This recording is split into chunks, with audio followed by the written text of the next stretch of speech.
आज राहुल गांधी क्या कर रहे हैं, वो वही कर रहे हैं जो 1947 में नेहरू जी ने किया था। नेहरू जी ने शेख अब्दुल्ला को जम्मू कश्मीर की सियासत में बिठाए रखने के लिए जो गलती की थी, आज राहुल गांधी उमर अब्दुल्ला को सियासत में बिठाए रखने के लिए वही गलती कर रहे हैं। 370 शील्ड का काम करती थी करप्शन के लिए, सीबीआई ईडी हर जगह रेड मारती थी। आपने कभी सुना जम्मू कश्मीर में रेड मारा हो? क्या जम्मू कश्मीर में कोई भी नेता करप्ट नहीं है? क्योंकि ये जो 370 था वो बैरियर था, ये बचाता था उन लोगों को इनसे। किसी भी फैमिली में जाओगे कि 370 आपके लिए वो क्या था, वो यही बोलेगा आपको सबसे पहला सवाल कि बाहर से लोग आके हमें घर से निकालेंगे और ज़मीन छीन लेंगे और पैसा दे देंगे। उनको, उन बेचारों को पता ही नहीं 370 क्या था हमारे लिए। आप जब जाएंगे जम्मू तो आपको सबसे पहले चमचमाता हुआ एम्स नजर आएगा, हाँ। आईटी नजर आएगी, आईएम नजर आएगी। राजौरी पुंछ में सुनंगे पहाड़ का सीना चीड़ कर सड़कें बनाती हुई नजर आएगी। जब से मैंने पढ़ाई की मैं लिखता था कितने कापियों में मैं लिखता था माई कंट्री इंडिया, हाँ। लेकिन माई कंट्री लिखते लिखते मुझे कहीं पे अपने फ्लैग नज़र नहीं आ रहा था, देश का तिरंगा नज़र नहीं आ रहा था। अच्छा, समझ रहे हो मेरी बात? तो क्या नजर आता? कौन सा झंडा नजर आ रहा था? पीला झंडा दिखता था बाहर, पाकिस्तानी नारे लगते थे, पत्थरबाजी हो रही थी। लेकिन इसी मुद्दे पे चुनाव लड़ा जा रहा है। कांग्रेस की बात करें, एनसी की बात करें, महबूबा मुफ्ती की बात करें, वो बोल रहे हैं कि जम्मू 370 ला के ही रहेंगे। पत्रकार साहब बात सुनिए, मैं शाम को पैक डाल रहा था फोन में, सुबह उठते थे तो 1 महीने के लिए इंटरनेट बंद। क्या ये जिंदगी थी हमारी? अब बंद हो गई थी जिंदगी हमारी, कोई जिंदगी नहीं थी हमारे पास। अगर वहाँ पे कांग्रेस की, एनसी की मिलीजुली सरकार जो है, इंडिया अलायंस, उनकी सरकार आ जाती है, तो आप लोग को डर है कि उनकी सरकार आने के बाद वहाँ पे फिर से वही माहौल आ जाएगा जिससे आप डर रहे थे, जिसका डर है आपके अंदर? जाहिर सी बात है, कश्मीर में एक कहावत है, बुදුर सुंद अगर न बुදුर आए से टोका से जरूरी। किसान के पैसे मिल रहे हैं, स्कॉलरशिप मिल रही है, गोल्डन कार्ड हमारा जिसको आप आयुष्मान भारत कार्ड बोल रहे हो, 5 लाख रुपए मिल रहे हैं, मिल तो रहे हैं और यूज़ भी यूज़ कर रहे हैं। मेरे पास भी है भाई, ई श्रम कार्ड मेरे पास पड़ा है। अल्लाह बचाए किसी को एक्सीडेंट हो या कि ऑन स्पॉट 2 लाख रुपए दे रहे हैं। और सर ने बॉर्डर की बात मुझे याद दिलाई। कैरन वैली एक इलाका पड़ता है, सर गए होंगे, वो बॉर्डर एरिया है यहाँ से, मतलब पाकिस्तान टोटल 50 फुट के दूरी पे, 50 फुट की दूरी पे। और जिस कैरन बॉर्डर के लिए सेना डरता था जाने के लिए, आज उसी कैरन बॉर्डर में आम सिविलियन टूरिज्म पे 5-5 दिन रह के आते हैं, टेंट लगा के, बड़ा मस्त। और जो कैरन गाँव था, उन बेचारों को पता ही नहीं था कि कोका कोला किसको बोलते हैं, ड्यू किसको बोलते हैं, कुरकुरे किसको बोलते हैं, लेज किसको बोलते हैं। और वही कैरन का एक गाँव वासी आज 3-3, 4-4 लाख रुपया का बिजनेस कर रहा है। जब वहाँ पे टाल नहीं ठोकते हैं कि ये 2024 का भारत है। जब नमस्कार, मैं सुमित तिवारी, द राष्ट्र नीति में आप सभी का बहुत बहुत स्वागत है। इस बार देश में 2 राज्यों में चुनाव हो रहा है, हरियाणा और जम्मू कश्मीर। जम्मू कश्मीर का जो चुनाव है देश भर में मुद्दा बना हुआ है। तो ऐसे में बातचीत करने के लिए हमारे साथ में वरिष्ठ पत्रकार प्रभात रंजन मिश्रा जी जुड़े हुए हैं, जिन्होंने जम्मू कश्मीर को कवर किया है, काफ़ी बारीकी से देखा है, लोगों से मिले जुले हैं और वहाँ के लोगों से बातचीत किया है। तो इनसे जानने की कोशिश करूँगा कि जम्मू कश्मीर में जो चुनाव चल रहा है, इस बार जो चुनाव का मुद्दा है, मेन मुद्दा है, वो मुद्दा क्या है और क्या लग रहा है इस बार किसकी सरकार वहाँ पे आती हुई दिखाई दे रही है। और साथ में बातचीत करने के लिए जम्मू कश्मीर से, साउथ कश्मीर से हैं परवेज़ जी। तो इनसे बातचीत करूँगा कि जानूँगा कि कश्मीर में, जम्मू कश्मीर में आर्टिकल 370 हटने के बाद वहाँ पे क्या माहौल है और इस बार चुनाव में आर्टिकल 370 कितना असर डाल रही है। इन्हीं सारे मुद्दों पे बातचीत करते हैं और चर्चा की शुरुआत करते हैं। सबसे पहले मैं शुरुआत करूँगा प्रभात जी से। प्रभात जी, आपका तो तजुर्बा है, अनुभव है, जम्मू कश्मीर में गए हैं आप, घूमे हैं, काफ़ी घूमे हैं, कवरेज किया है आपने, तो क्या लग रहा है इस बार जम्मू कश्मीर में जो मुद्दाएँ चल रही हैं तो कितना असर डाल रही है जम्मू कश्मीर के लोगों पर, और क्या लग रहा है इस बार किसकी सरकार आपको आती हुई दिखाई दे रही है? मेरा तो फेवरेट प्लेस है जम्मू और कश्मीर, मैं झूठ बात नहीं बोलूँगा। मैंने कई, मतलब कि भगवान की इच्छा रही कि कई दफ़ा मुझे जाने का मौका मिला। पहले एक यात्रा निकलती थी, बाबा बूढ़ा अमरनाथ यात्रा संघ, तो बाबा बूढ़ा अमरनाथ यात्रा जो है वो पुंछ तक जाती थी। तो कई दफ़ा मैं उसके मैनेजमेंट में लगा रहा। अच्छा। और उसके बाद जब जर्नलिज्म शुरू किया तो कश्मीर आपको पता ही है, वो उतना ही हॉट इशू है जितना राम मंदिर हॉट इशू हुआ करता था, या देश के कई बड़े बड़े मुद्दे हैं वो हॉट इशू हुआ करते थे। तो कई दफ़ा जाने का मौका मिला। अब देखिए, 2 चीज़ें हैं आपको समझना पड़ेगा। भारतीय जनता पार्टी और उनसे जुड़े हुए लोग या उनकी विचारधारा से जुड़े हुए जो लोग हैं, उनके लिए इस बार जम्मू कश्मीर का सिर्फ एक ही मुद्दा है, इस चुनाव का सिर्फ एक ही मुद्दा है। पहला, नेशन फर्स्ट। दूसरा सिक्योरिटी पीस, और तीसरा डेवलपमेंट। अच्छा। वो इन्हीं 3 चीज़ों पे जा रहे हैं अच्छा। लोगों के बीच में। उनका ये मानना है कि जब से नरेंद्र मोदी जी की सरकार आई है तब से क्रॉस बॉर्डर टेररिज्म बहुत ज़्यादा कम हुआ है, जिसमें सच्चाई भी है। शेलिंग्स कम हुई है, सीज फायर का उल्लंघन नहीं हुआ है, और उसके बाद अगर कुछ घटना हुई है, चाहे आप उरी की बात कर लें या आप बात कर लें पुलवामा की, तो उसका उत्तर उसी भाषा में दिया गया है जिस भाषा में सवाल आया था। एक के बदले 10 सर लाने की जो हमारी पुरानी नीति रही है, भारत उस गौरवशाली इतिहास की तरफ पुनः लौटा है। अच्छा। और इस वजह से वहाँ की जो आवाम है वो सुरक्षित महसूस कर रही है, जिस चीज़ के लिए 1947 में वहाँ की आवाम ने, देखो वहाँ की आवाम के पास ऑप्शन था, जैसे पूरे देश के लोगों के पास ऑप्शन था। वो इंडिपेंडेंट रियासत रह सकते थे, वो चाहते तो पाकिस्तान की तरफ जा सकते थे, चाहते तो हिंदुस्तान की तरफ जा सकते थे, सभी के पास ऑप्शन था। हम नॉर्मली अन्य राज्यों के लिए ये बात नहीं करते क्योंकि अन्य राज्यों में बॉर्डर नज़दीक में नहीं है। वहाँ की बात इसलिए ज़्यादा होती है क्योंकि बॉर्डर बहुत समीप में है। तो अपने हकों का, अपने हुकूकों का और अपनी आने वाली नस्लों का जो भविष्य है उसकी जिम्मेदारी उन्होंने, अपनी सरपरस्ती जो है वो उन्होंने हिंदुस्तान को सौंपी थी, अच्छा। ना कि पाकिस्तान को। तो उसी तरफ भारत जो है दोबारा लौटा है और इसी मुद्दे को बीजेपी लेके जा रही है। वहीं दूसरी तरफ एनसी, पीडीपी और जो वहाँ के छोटे मोटे दल हैं उनकी बात अगर की जाए तो उनका मसला सिर्फ एक ही है, वो सिर्फ 370 की रिस्टोरेशन और स्टेटहुड पे बात कर रहे हैं। दरअसल वो डेवलपमेंट पे बात ही नहीं कर सकते, वो फेडरलिज्म के ऊपर बात ही नहीं कर सकते, वो क्रॉस बॉर्डर टेररिज्म के ऊपर बात भी नहीं कर सकते। वो आज भी बात क्या कह रहे हैं कि हम पाकिस्तान से बात करेंगे, जबकि बीजेपी और उनके अलाई का क्या मानना है कि हम पाकिस्तान को जवाब देंगे, हमें उनसे बात करने की आवश्यकता नहीं है। तो इन 2 मुद्दों पे इस बार का विधानसभा चुनाव हो रहा है। हाँ, एक और मुद्दा वहाँ पे सामने से आ रहा है, मैं वीडियोस देख रहा हूँ, वहाँ के जो लोग हैं वो इस मुद्दे पे वोट करके बाहर निकल रहे हैं, खास करके जो मुसलमान समाज से लोग आते हैं उनकी वीडियोस देखा है, काफ़ी वायरल हो रही है। वो इस मुद्दे पे वोट दे के आ रहे हैं कि हमें आर्टिकल 370 वापस चाहिए, न कि आर्टिकल 370 हटा है, वहाँ पे अमन शांति लौटा है, वहाँ पे अब क्या बोलते हैं पथराव बंद हो गया है, ये सब मुद्दा नहीं बोल रहे। वो बोल रहे हैं कि आर्टिकल 370 वापस आना चाहिए, इसलिए हमने वोट किया है। और बहुत ही भारी तादाद में लोग घर से बाहर निकले हैं और वोट किए हैं। ये वोट परसेंटेज बढ़ा है, वहाँ पर वोट परसेंटेज बढ़ा है, और ये अपने आप में 370 हटने का फायदा है कि वोट परसेंटेज बढ़ा है। जिस 370 को वापस लाने के लिए वो लोग कह रहे हैं कि हम वोट करने निकले हैं, उन्हें पता होना चाहिए कि जिस क्षेत्र से मेरे भाई आ रहे हैं साउथ कश्मीर से, वो आपको बताएंगे कि इस वाले इलेक्शन को अगर आप छोड़ दें तो 30 और 35% वोटिंग अगर साउथ कश्मीर में हो जाती थी तो वो बहुत बड़ी बात मानी जाती थी। 87 के बाद से लगातार 2019 तक तो वहाँ पे इलेक्शन का बाइकआउट ही हुआ है, डेमोक्रेसी का बाइकआउट ही किया उन लोगों ने। ठीक है, आज वो 370 वापस लाने के लिए ही सही, लेकिन जब वोटिंग करने आ रहे हैं तो वो इंडियन कॉन्स्टिट्यूशन के ऊपर अपना भरोसा जता रहे हैं। पॉइंट नंबर 1 मैं आपको ये बता दूं। पॉइंट नंबर 2, 370 की वापसी जम्मू कश्मीर लेजिस्लेटिव असेंबली से नहीं हो सकती। दरअसल क्या होता है मैं आपको बताऊं कि जब आपके मन के भीतर एक बात बार बार डाल दी जाती है तो आप क्या हो जाते हैं, उस आइडियोलॉजी के गुलाम हो जाते हैं, आप कार्डर बन जाते हैं उनका।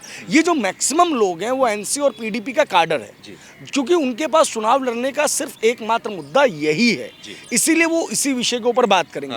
लेकिन जो आम कश्मीरी है, जो आम जम्मू का निवासी है, रियासी का निवासी है, किश्तवाड़ का निवासी है, मतलब जम्मू कश्मीर में सिर्फ कश्मीर नहीं है दोस्त, ठीक है, आप बहुत बड़ी कॉन्स्टिट्यूंसी की बात कर रहे हैं। उनके जो वो स्कूल्स के नाम पे वोट कर रहे हैं, वो हॉस्पिटल्स के नाम पे वोट कर रहे हैं, वो रोड इंफ्रास्ट्रक्चर के नाम पे वोट कर रहे हैं, वो एम्प्लॉयमेंट के ऊपर वोट कर रहे हैं, वो पीस के ऊपर वोट कर रहे हैं। समझ रहे हैं आप? तो वो इनकी संख्या है, एनसी और पीडीपी की पूरी जो वोटिंग ही है वो इसी बेसिस पे हो रही है, और हो सकता है कि इस चीज़ में उनको कामयाबी भी मिल जाए। लेकिन ये सिर्फ एक शगुफा है।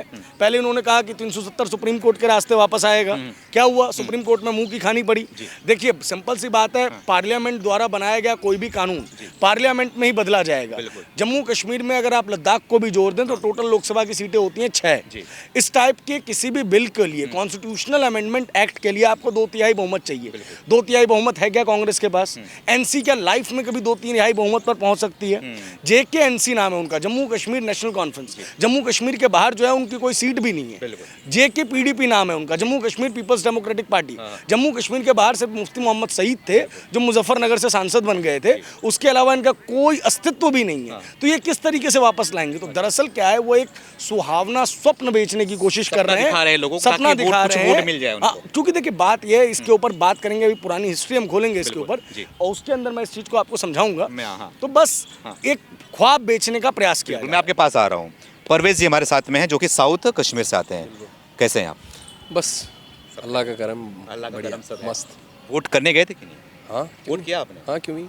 अच्छा, वोट किया तो क्या देखा आपने इस बार जम्मू कश्मीर में 10 साल के बाद वोट हो रहा है, तो क्या देखा आपने? किस मुद्दे पे वहाँ के लोग वोट कर रहे हैं, किस मुद्दे पे आपने वोट किया? मैं यहाँ पे रोकूंगा प्रवेश भाई, माफी चाहूंगा मैं। हाँ। जब 10 साल बाद वोट कैसे हो रहे हैं, हाँ। मुझे ये बता दीजिए आप। हाँ। 2014 के बाद हाँ। ये विधानसभा विधानसभा इलेक्शन की हो बात रहा कर रहा हूं मैं। हाँ, हाँ, विधानसभा। क्या लोकसभा के इलेक्शन 2 बार नहीं हुए? हाँ। अरे छोड़िए आप, इस देश ने पंचायती लेकिन मुद्दे राज- अलग होते हैं, सुनिए, मेरी बात सुनिए इस प्रभात देश- जी। अरे छोड़िए, मैं जी, और जो छोटे लोकसभा लेवल का पे- मुद्दा है। और छोटे लेवल पे आ रहा हूँ हाँ, सूरज जी। हाँ। यही तो दिक्कत है, जी। डेमोक्रेसी बहाल हो रही है। क्या डेमोक्रेसी बहाल हो रही है हाँ। भैया विधानसभा का जो चुनाव है वो 10 साल के बाद हो रही है, तो सुन लोगों में लीजिए अलग ही सर, उत्साह है। सुन तो लीजिए, इससे पहले बीडीसी डीडीसी के इलेक्शन हुए हैं हाँ। और वो first time in Jammu Kashmir भाई की साहब, हिस्ट्री में एक हुए हैं। मुख्यमंत्री चुन रहे हैं लोग, मुख्यमंत्री चुनने के लिए लेकिन 10 साल के बाद उनको मौका मिल रहा है। तो डेमोक्रेसी नहीं कह सकते हाँ। ना आप उसके लिए। डेमोक्रेसी के अन्य तरीके भी हैं। बिल्कुल, मैं क्या आपके एक पास दिल्ली में एक बात मुझे बताइए, अंडमान निकोबार में डेमोक्रेसी नहीं है?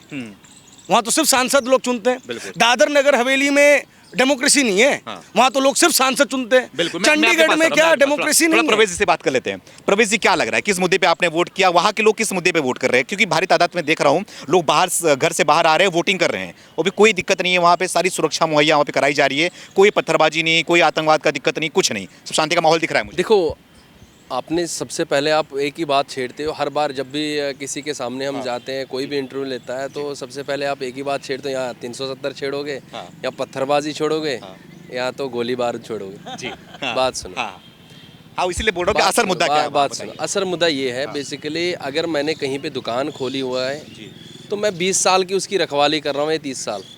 30 साल के बाद मुझे पता है कि 20-30 साल में इसने मुझे कितना प्रॉफिट दिया है। वो प्रॉफिट अगर फिर अचानक से कोई बंदा आके वो दुकान हटा के अपनी दुकान लगा देगा, तो आपको गुस्सा कितना आएगा? जाहिर सी बात है, आप तो कुछ ना कुछ करोगे ही। तो वैसा ही एनसीयू, पीडीपी और कांग्रेस का सिस्टम रहा कश्मीर में। अच्छा, हाँ, समझ रहे हो मेरी हाँ, बात? हाँ। वैसा ही सिस्टम एनसी, पीडीपी और कांग्रेस का रहा है। देखो, गोली बारूद, पत्थरबाजी या मिलिटेंसी, मैं आपको डंके की चोट पे बोल रहा हूँ। आप मुझे मोदी के चमचे बोलो या मुझे कुछ भी बोलो, मुझे फ़र्क नहीं पड़ता। मुझे फ़र्क इस चीज़ से पड़ता था कि कोई मुझे आतंकवादी का नाम से बुला रहा था। अच्छा। अगर हम कहीं पे खड़ा होते थे ना, तो हमें आतंकवादी के नज़र से देखा जाता था। वो बड़ा बुरा लगता था। अब एक देश के नागरिक एक पहचान पत्र लेके मैं आज घूम रहा हूँ, तो मुझे मोदी के चमचे में कोई बोलने में शर्म नहीं आती है। अच्छा, मैं एक्सेप्ट करता हूँ भाजपा सरकार को, और 10 साल में जो हमने देखा है, मैं आपको इस डंके की चोट पे बोलूँगा। फारूक अब्दुल्ला या महफूज मुफ्ती सईद और ये कांग्रेस की सरकार वहाँ पे रही है, डंके की चोट पे बोल रहा है। जो वहाँ पे वो मुस्लिम होके, मोमडन होके, उन्होंने वो अपनों ने नहीं करके दिखाया। वो नॉन मुस्लिम गुजरात से उठ के एक बंदा उठ के आया प्राइम मिनिस्टर बन के, और गवर्नर राज लगा के उसने जितनी भी मुसीबतों में कश्मीरी लोग थे, 1 करोड़ 40 लाख लोग, ख़त्म किया। एक आज़ाद ज़िंदगी गुजार रहे हैं हम। अच्छा, अब आज तो गुजार रहे, जाहिर सी बात अपनी नजरों को बताइए कि आपने किस नजर से जम्मू कश्मीर में देखा, क्या क्या झेला है आपने, थोड़ा इस चीज को बताइए। देखो, मैं आपको एक बात बोलूँगा। सबसे पहली चीज़ होती है इंसान में एक आज़ाद, हर कोई सोचता है कि भाई मैं घर से निकलूं तो मैं एक शान से वापस आना चाहता हूं, लेकिन वो शान हमारे पास थी नहीं। और सबसे पहली चीज़ होती थी, अगर मैं स्कूल में जाता था, जब से मैंने पढ़ाई की, मैं लिखता था कितने कापियों में मैं लिखता था माई कंट्री इंडिया, लेकिन माई कंट्री लिखते लिखते मुझे कहीं पे अपने फ्लैग नज़र नहीं आ रहा था, देश का तिरंगा नज़र नहीं आ रहा था। अच्छा, समझ रहे हो मेरी बात? तो क्या नजर आता, कौन सा झंडा नजर आ रहा था? पीला झंडा दिखता था बाहर, पाकिस्तानी नारे लगते थे, पत्थरबाजी हो रही थी। तो वो उन लोगों का ही काम था ना। अगर मैं समझ रहा हूँ आपकी बात, ठीक है, मैं आज इसलिए मोदी के साथ हूँ क्योंकि उसका रीज़न है, वो भी बताऊंगा और वो भी बताऊंगा। देखो, अगर नेशनल कॉन्फ्रेंस या मुफ्ती मोहम्मद सईद वहाँ पे, या यहाँ पे मरकज़ में कांग्रेस सरकार हुआ करती थी, तो जब वहाँ से पंडित भगाए गए थे, तो उस प्राइम मिनिस्टर में पावर थे कि नहीं थे? बिल्कुल। तो पंडितों को भगाया क्यों गया था वहाँ पे? तो मिलिटेंसी पीक पे क्यों थी? अखवान क्यों बनाया गया था वहाँ पे? वो तो कांग्रेस एनसी की देन थी ना, वहाँ पे कांग्रेस की तो देन थी ना। आज अगर सुरक्षित फील कर रहे हैं, कोई आतंकवादी घुस के अगर हमारे देश में या कश्मीर में कहीं पे आ रहा है, तो 10 मिनट में ख़त्म क्यों हो रहा है वो? ये तो कोई ना कोई रीज़न है ना। इस पे तो आप समझो ना। अब आ गई 370 की बात, आप 370 की बात कर रहे हो। देखो, 370 मेरे लिए कोई माने नहीं रखता, आम पब्लिक होके बोल रहा हूँ। नहीं माने रखता? कौन क्या माने रखता है? बता मुझे कहाँ, मुझे वहाँ के लोगों के दिमाग में यही चीज़ है। आप रिपोर्टिंग करने जाओ, ये अभी पत्रकार साहब आपके साइड में बैठे हैं, इनसे भी पूछे, आप जिस पे भी वहाँ पे मतलब किसी भी फैमिली में जाओगे कि 370 आपके लिए वो क्या था, वो यही बोलेगा आपको सबसे पहला सवाल कि बाहर से लोग आके हमें घर से निकालेंगे और ज़मीन छीन लेंगे और पैसा दे देंगे। उनको, उन बेचारों को पता ही नहीं 370 क्या था हमारे लिए। जी बिल्कुल। हाँ। और मैं बाहर निकला हूँ, मेरे जैसे युवा बाहर निकले, जब युवा बाहर निकले और हमने देखा, अगर हम अपने माई कंट्री इंडिया के कापियों में लिख रहे हैं तो अपने सीने में क्यों नहीं रख सकते? बिल्कुल। और अपने हाथ में तिरंगा क्यों नहीं ले सकते? जब वो चीज़ें हमने देखी, और इसी चीज़ पे मैं बोल रहा हूँ 370 मेरे लिए कोई मायने ही नहीं रखता है। और ना 370 मैं न चाहता हूँ कभी कश्मीर में 370 वापस आए। लेकिन इसी मुद्दे पे चुनाव लड़ा जा रहा है। कांग्रेस की बात करें, एनसी की बात करें, महबूबा मुफ्ती की बात करें, वो बोल रहे हैं कि जम्मू 370 ला के ही रहेंगे। पत्रकार साहब बात सुनिए, वो लोगों को लालीपॉप खिला रहे हैं। कैसे लोगों को? मेरे जैसे ना वहाँ पे 1 करोड़ 40 लाख लोग वहाँ पे रहते हैं। उनको यही लग रहा है, मैं एक बात बोलूँ मुझे डंके की चोट पे, जब 370 हटा तो लोग वो बोल रहे थे कि ये ब्लैक डे है, 5 अगस्त 2019 ये ब्लैक डे है। तो उस ब्लैक डे पे वो बाहर क्यों नहीं निकले, मुझे ये बात बता दीजिए।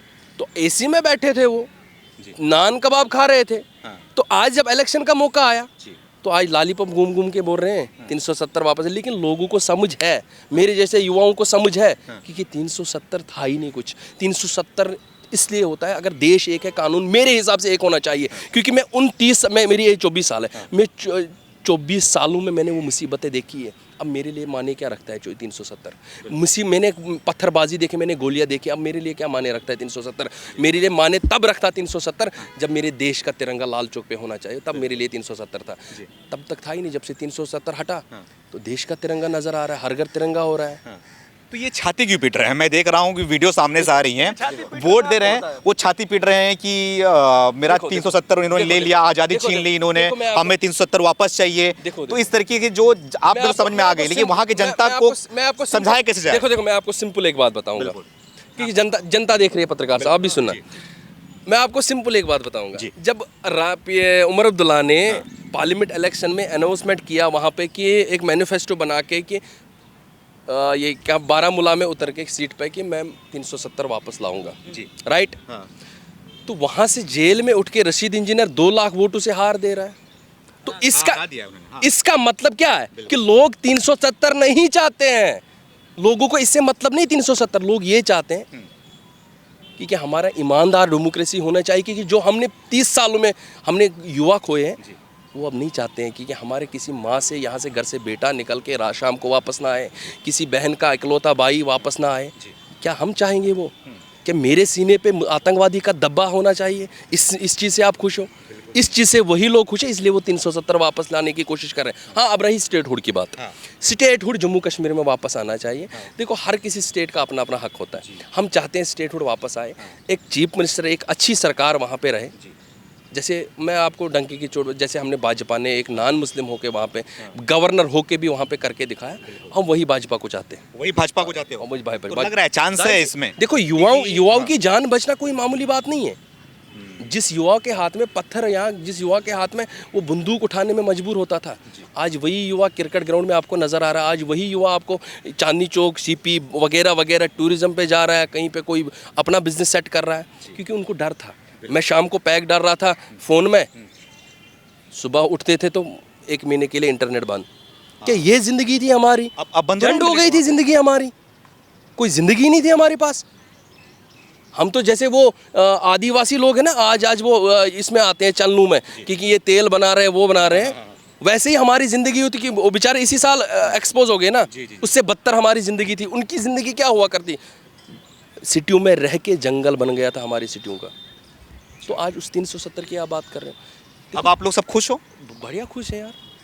आप मतलब यहाँ पे मैं आपको सबसे पहले एक चीज़ बताऊँ, हिंदू भाई से बात करना हो गया कि मैं देशद्रोही हूँ या कश्मीर रोही हूँ।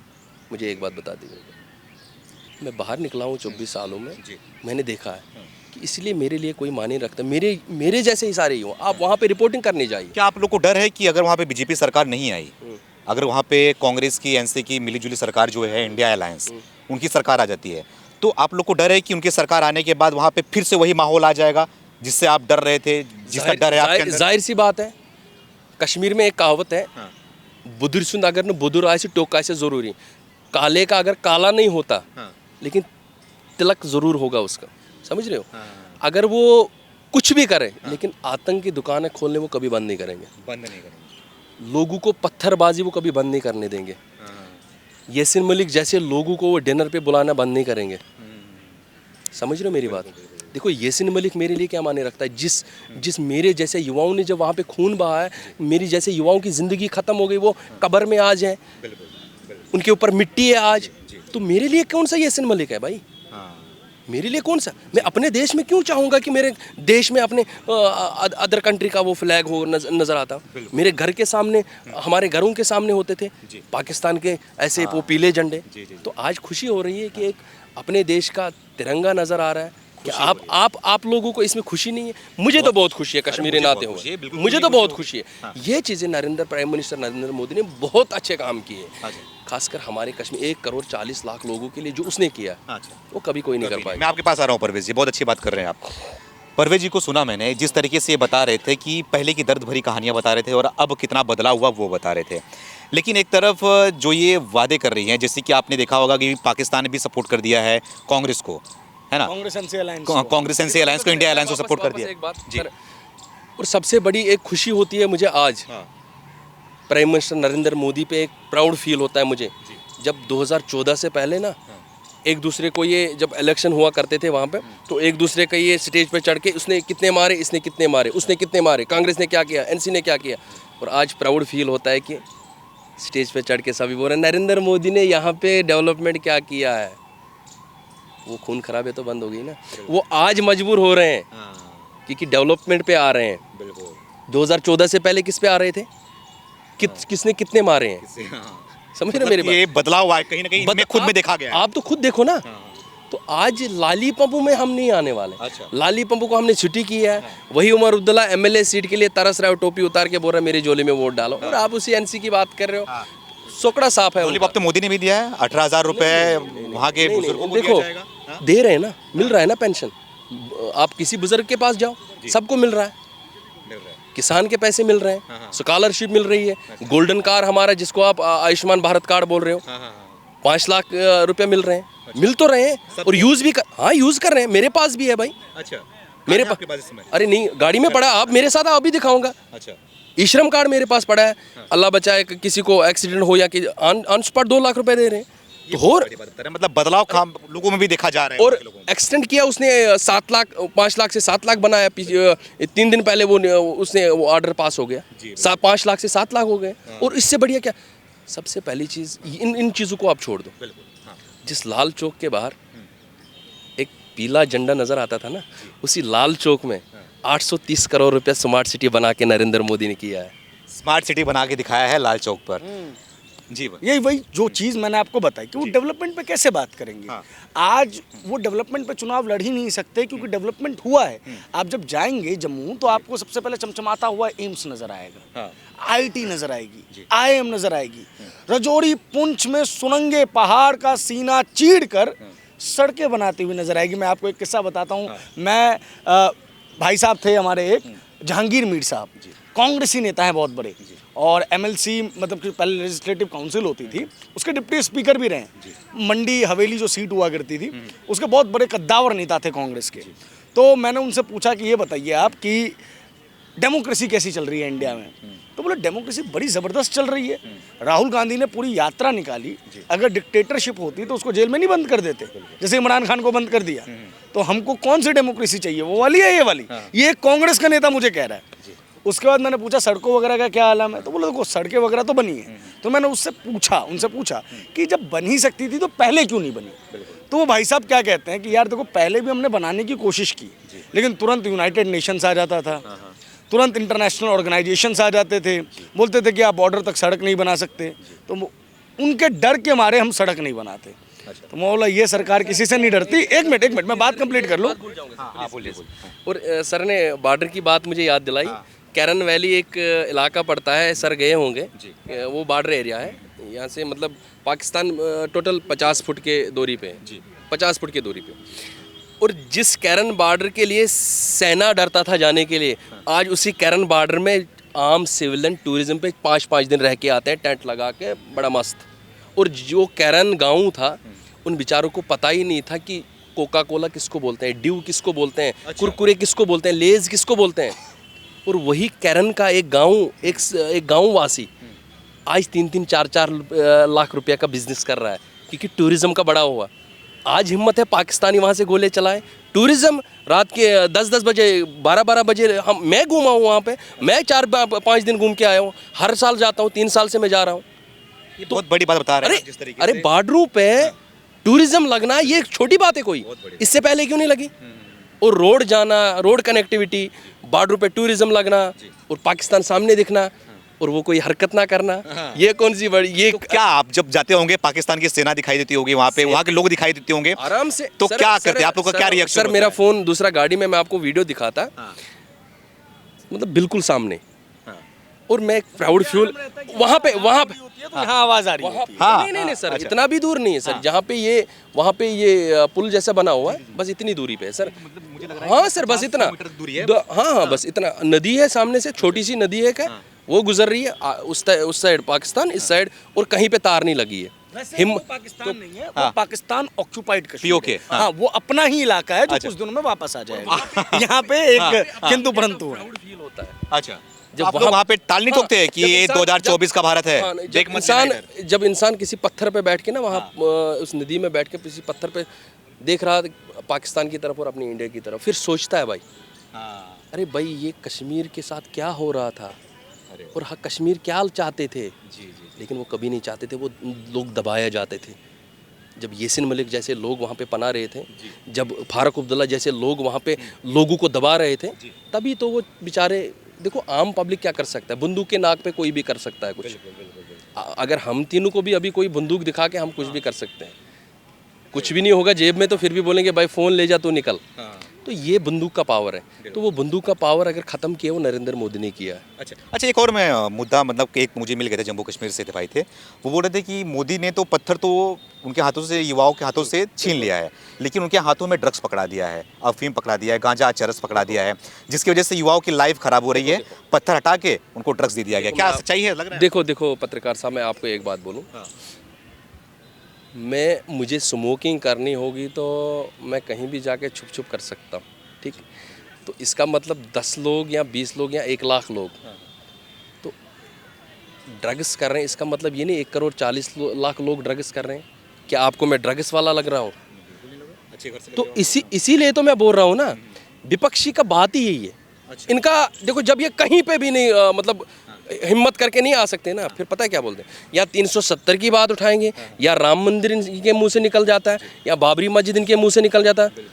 1986 आपको ये सब मुद्दा वहाँ पे भी चलता है जम्मू कश्मीर में। बात सुनिए, मैं कश्मीर पे बात कर रहा था ना। अब 1986 मुराबाद क्या बोलते हैं सर, मुराबाद है, ऐसे बोल रहे हैं ना। वहाँ पे ईद की नमाज के दिन कांग्रेस की सरकार थी, ईद की नमाज के दिन रोड पे नमाज पढ़ रहे थे, 3.5 मुसलमानों को गोली मार दी, आज तक किसी ने बात उठाई? तो कांग्रेस की सरकार थी ना। और आज ये लोग कांग्रेस वाले बोल रहे हैं कि मुसलमानों को खतरा है। किस चीज़ से खतरा है? एक मुसलमान बोल रहा है दिल्ली में आके, तो मेरे जब मुझे डर नहीं है तो कश्मीरी को कौन सा डर है? मैं भी तो एक कश्मीरी हूँ, मैं भी तो कश्मीर का और साउथ कश्मीर का रहने वाला हूँ। हमने वो दर्द सहे और आप हमें लालीपम खिलाए, हमें खिलाने की ज़रूरत नहीं। राहुल गांधी साहब, उसको मैं स्पेशली एक मैसेज देना चाहूँ आपके चैनल के माध्यम से।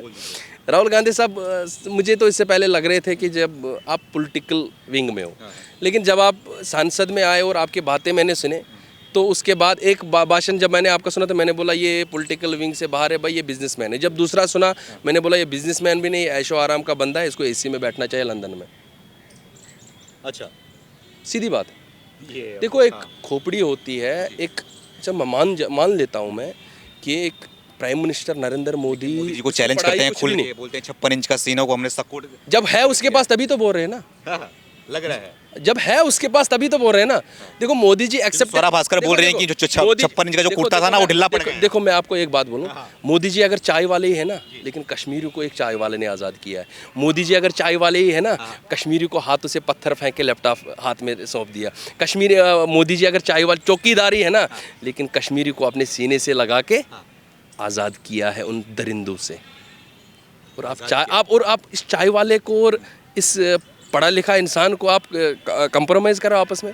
ये मैं इसको नहीं मानता हूँ, इसलिए मैं बोल रहा हूँ इसको, इससे अच्छा है अच्छी बात करना, देश को आगे लेने की बात करो, और तीन ये भड़के हुए बातें और कश्मीर वाले बातें मत उठाया करो। मैं आपके पास आ रहा हूँ परवेज जी, बहुत अच्छी बातें कर रहे हो। तो प्रभात जी, आप ये बताइए कि आप तो वहाँ पे गली गली में घूमे होंगे, लोगों से बातचीत क्यों? चीज़ का जिक्र पहले आपको बता दूं, तो मैंने उनको कहा कि पहले उन्होंने बताया कि यूनाइटेड नेशंस वाले आके, इंटरनेशनल ऑर्गेनाइजेशंस आके रोक देते थे, और उस वक्त की सरकार डरती थी। तो मैं बोला आज की सरकार नहीं डरती। तो एक कांग्रेसी मुस्लिम नेता कह रहा है कि मुझे तो लगता है ये सरकार भगवान के सिवा शायद किसी से नहीं डरती, और भगवान से डर रही हो तो ये अच्छी चीज़ है कि कम से कम भगवान से डरे। तो ये परिवर्तन आया है, आप मेरी बात समझिए। देखिए एक चीज़ मैं आपको बताऊँ, भाई ने बहुत सारी बातें बोली, कश्मीर इशू को आपको समझना है तो आपको बहुत पहले जाना होगा, बहुत ज़्यादा पहले। कश्मीर एक बड़ी फर्टाइल लैंड है, fertile land of knowledge, fertile land of wisdom, ठीक है, और उसके ऊपर जो है लगातार आक्रमण हुए हैं, ठीक है। जो इतने बड़े बड़े वायदे करते हैं, मैं आपको बताऊं पूरा भारत क्या है, सेक्युलर।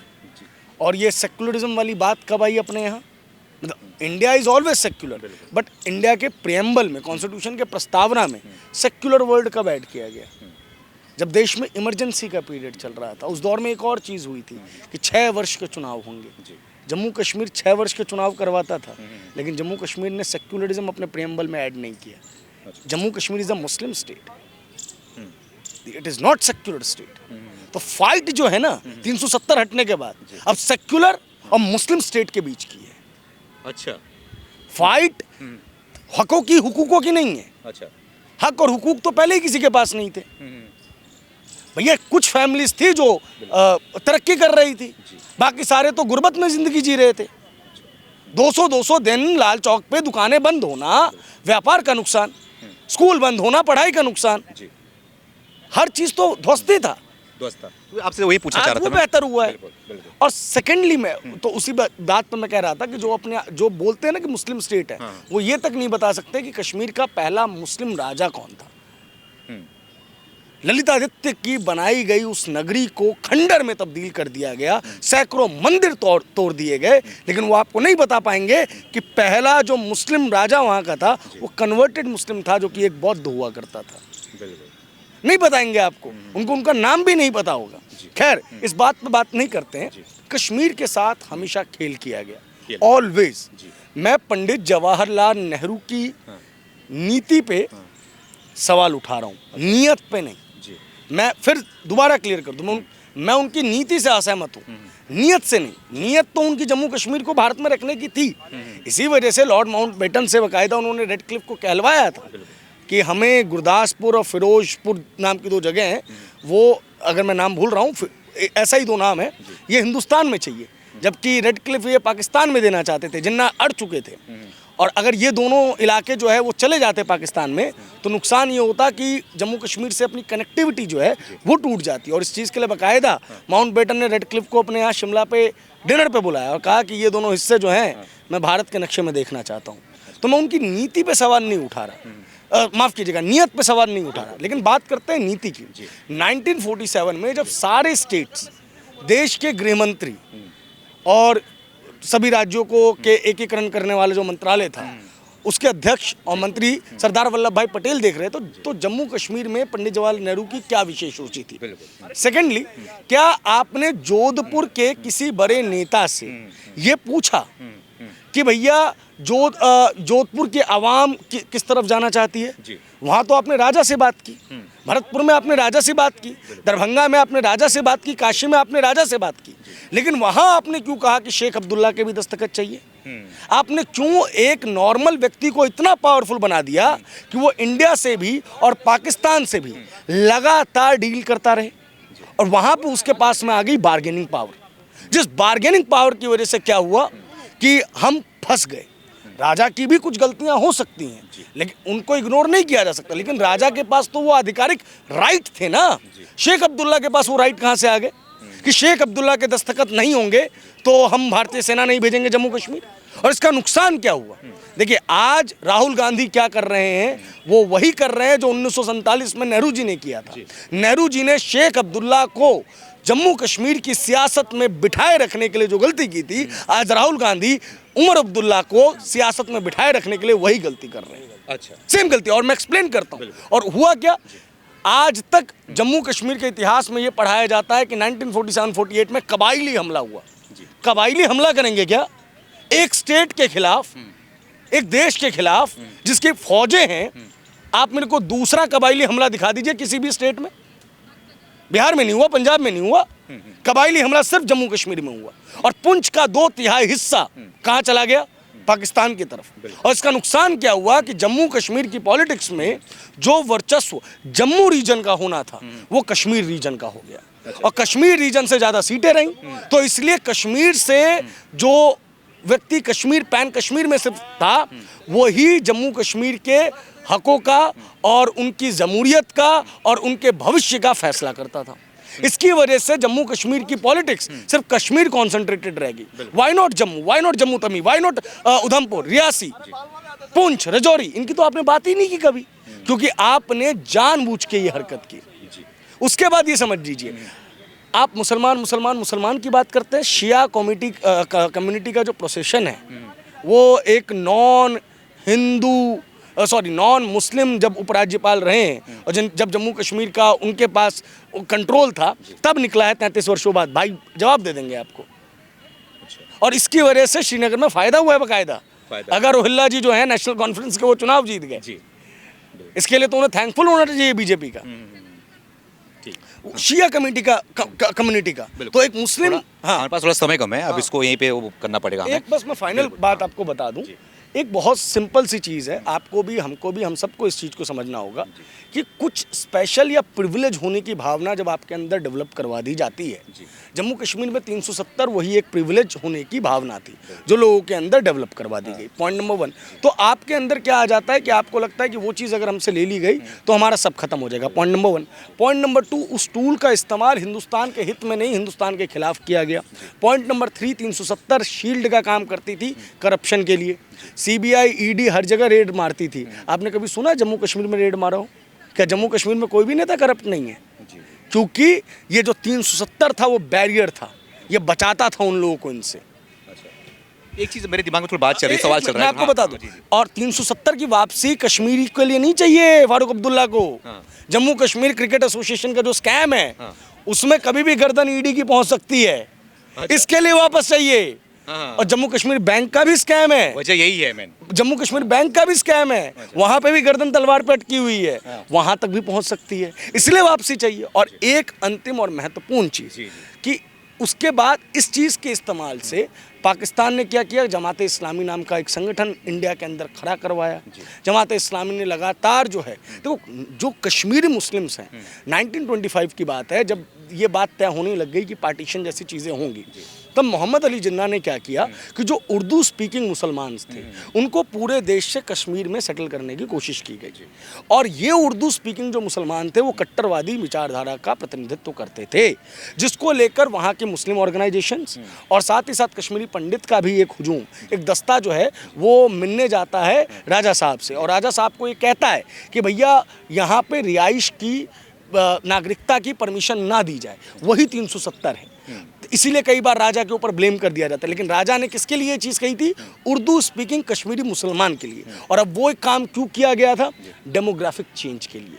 जब डेमोग्राफी चेंज होगी तो इस तरीके के परिवर्तन आ पाएंगे कि अगर प्लेबिसाइट की नौबत आई तो ये लोग जो हैं किसके पक्ष में खड़े रहेंगे? पाकिस्तान के पक्ष में। ठीक है, और यही चीज़ आगे इन्होंने कंटिन्यू करवाई। अब जमात इस्लामी ने क्या किया, धीरे धीरे वहाँ पे जो लोग थे और ऑर्गेनाइजेशंस थे उनके ऊपर जो है वो अपना कब्जा करना शुरू कर दिया। एडमिनिस्ट्रेशन में, टीचिंग फर्टिनिटी में अपने बंदे बिठाने शुरू कर दिए। आप दिल्ली में स्कूल में पढ़ते हैं, अगर आप स्कूल बंक करें और आपका प्रिंसिपल आपको देख ले तो अगले दिन क्या होगा? आपको स्कूल से निकाल दिया जाएगा। लेकिन ऐसा क्या था कि नीले कलर की और वाइट कलर की ड्रेस में ही स्कूल से पत्थरबाज निकलते थे, मुंह छुपाया हुआ रहता था, वो पत्थरबाजी करते थे। और ये 2 रंग की ही ड्रेस क्यों होती थी? क्योंकि इंटरनेशनल मीडिया वहाँ पे मौजूद रहता था।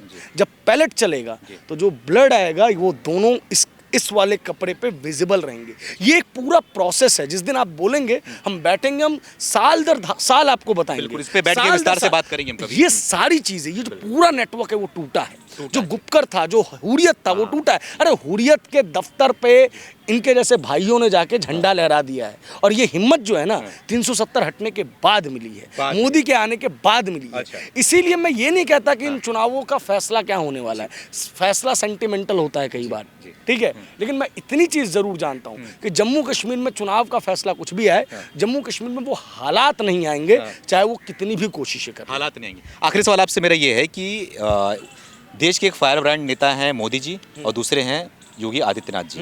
योगी जी को हर जगह देखा हो, देश भर में जहाँ पे चुनाव होता है वहाँ पे प्रचार करने जाते हैं, क्योंकि वो सेकंड नंबर पे उनको माना जाता है। जम्मू कश्मीर में शायद मैंने देखा नहीं उनको। नहीं, जम्मू गए हैं। हाँ। कश्मीर की उनकी देखिए बात, वजह क्या? देखिए, एक सिंपल सी बात है, योगी आदित्यनाथ हिंदू हृदय सम्राट है, हाँ। ठीक है। योगी आदित्यनाथ की जो छवि है वो उस तरीके की है, तो शायद ये लगा होगा पॉलिटिकल पार्टी को कि वो वहाँ पे उनकी एक्सेप्टेंस कम होगी। लेकिन नरेंद्र मोदी क्या हिंदू हृदय सम्राट नहीं है? उनकी तो एक्सेप्टेंस है। एक प्रधान, देखिए, एक सूबे के मुख्यमंत्री हैं योगी आदित्यनाथ, समझ लीजिए। उनकी जहाँ जहाँ ज़रूरत होती है पॉलिटिकल पार्टी को, वहाँ वो इस्तेमाल करते हैं, ठीक है। अब एक चीज़ मैं बताना आपको भूल गया, आपने यही चीज़ बात कर दी। गुलाम अली खटाना साहब को ये जानते होंगे, पता ही वॉज द फर्स्ट गुजर मुस्लिम जो कि राज्यसभा के MP बने। और किसने बनाया उन्हें?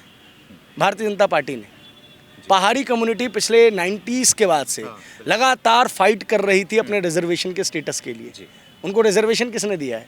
भारतीय जनता पार्टी ने। और पता ये एक ऐसा मूव है जो यहाँ 1/3 पुंछ और जो दूसरी तरफ 2/3 पुंछ है, दोनों में कारगर है।